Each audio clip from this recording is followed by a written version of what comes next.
what is it to be a lean enterprise? I mean, really, what are we after? And, what we're after is development of a culture of continuous improvement in all organizations, a sustainable culture of continuous improvement. And, in the 30 years I've been kind of going at this CI stuff, I'm really pleased that people are understanding what this is really about in culture. Now, that's not an easy thing to achieve, is cultural change, but more and more organizations understanding that this is something that they have to undertake, and it's a long journey. So what this basically means is getting people that coming into work on a every day, every week, trying to think about how do we do a little bit better than last week, last month, last quarter. In other words, how do we get people to practice more naturally an improvement methodology that we're going to refer to throughout the webinar as Plan, Do, Check, Act. What this also means is that people have to be willing to embrace change, which is not easy, as we know, for organizations to do that.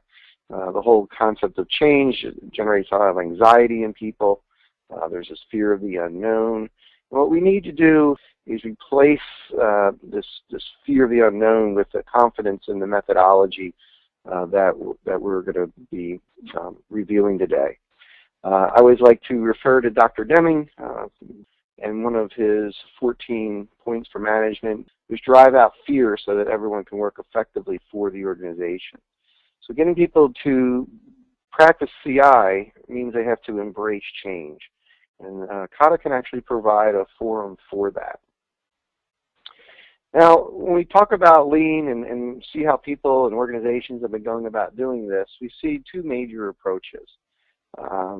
Training the masses, people pumping people through classroom kind of training and education, which has its purpose. But then the organization hopes that people go apply it. And as we probably, in our own experiences, have seen that falls far short. Then we see other organizations taking an event or episodic approach, doing Kaizen events, rapid improvement events, whatever you want to call them. The more the merrier, and then the hope of the organization is that they keep it going.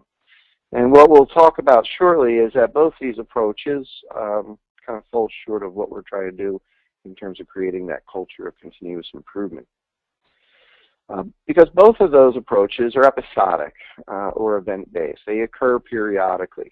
So if you think about on this graph, we have a Kaizen event, we have at least 6 to 10 people participating in it.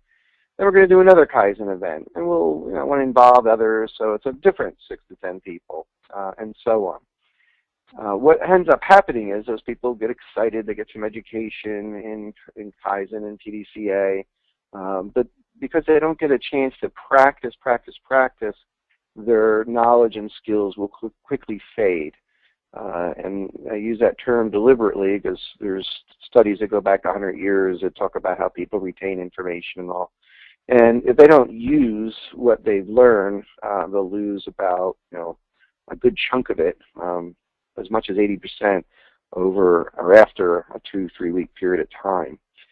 So as you can see, the classroom type education, the events, whether it be value stream maps, rapid improvements, Kaizen events, they're inadequate in terms of developing the requisite skills, knowledge, and mindsets for people to embrace change and be good and improve their skills of process improvement and problem solving.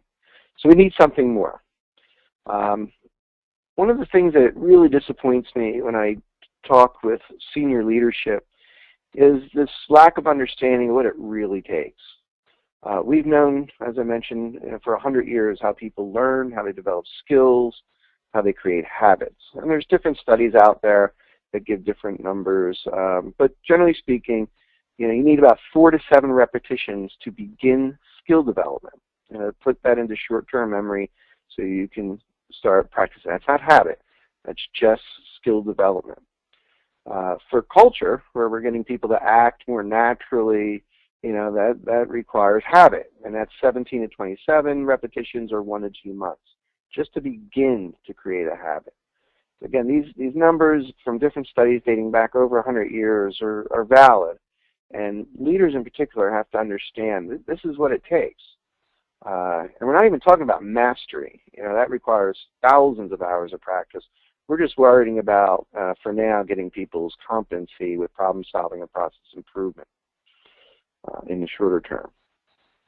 So that's why we need something else. We need something else in between the episodic or event-based approaches, and that's the gap that Kata can kind of provide, daily or near daily improvement. So improvement Kata provides that methodology based on PDCA. Then leaders can kind of guide this. They're the best folks to guide this on a daily or near daily basis. That's where the rubber hits the road.